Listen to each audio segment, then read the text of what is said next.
اللہ کا یاد کرنا ایسا حلال ہے کہ اس میں حرام نہیں، اور غیر خدا کا ذکر ایسا حرام ہے کہ اس میں حلال نہیں۔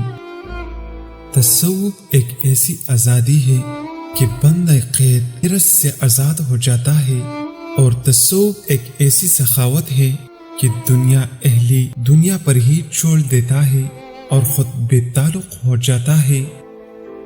میں فنا مانگتا ہوں اس زاہد سے جو اپنی میدی کو دولت مندوں کی کانوں سے خراب کرتا ہے۔ تصوف یہ ہے کہ حق تعالی تجھے تیری ذات سے پناہ کر دے اور اپنی ذات کے ساتھ زندہ رکھے۔ صوفی کی ذات یکتا ہوتی ہے، نہ کوئی اللہ کے سوا اسے قبول کرتا ہے۔ صوفیہ حق تعالی کی گود میں بچوں کی طرح ہے، کیونکہ حق تعالی ان کی تربیت بچوں کی طرح کرتا ہے۔ کائنات کو دیکھنے سے محفوظ رہنے کا نام تصوف ہے۔ اپنے شکم کو بھوکا رکھو اور اپنی جگر کو پیاسا اور جسم کو کم سوارو، تاکہ تمہارا دل دنیا میں اللہ تعالیٰ کے قرب پا سکے۔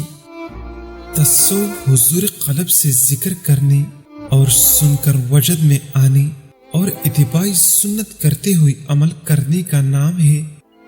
کانٹا اور بچھو پاؤں کے نیچے آ جائے تو سمجھ جاؤ تم دولت مند ہونے والے ہو۔ صوفی کی مثال زمین کی سی ہے کہ ہر بری چیز اس پر پھینکی جاتی ہے، مگر اس میں سے ہر قسم کی خوبصورت چیز نکلتی ہے۔ اللہ کا قرب حاصل کرنا چاہتے ہو تو مجاہدہ اختیار کر اور اللہ کی یاد میں ہر لمحہ مصروف رہو، بھوکا پیاسا رہو، تاکہ تیرا نفس مٹ جائے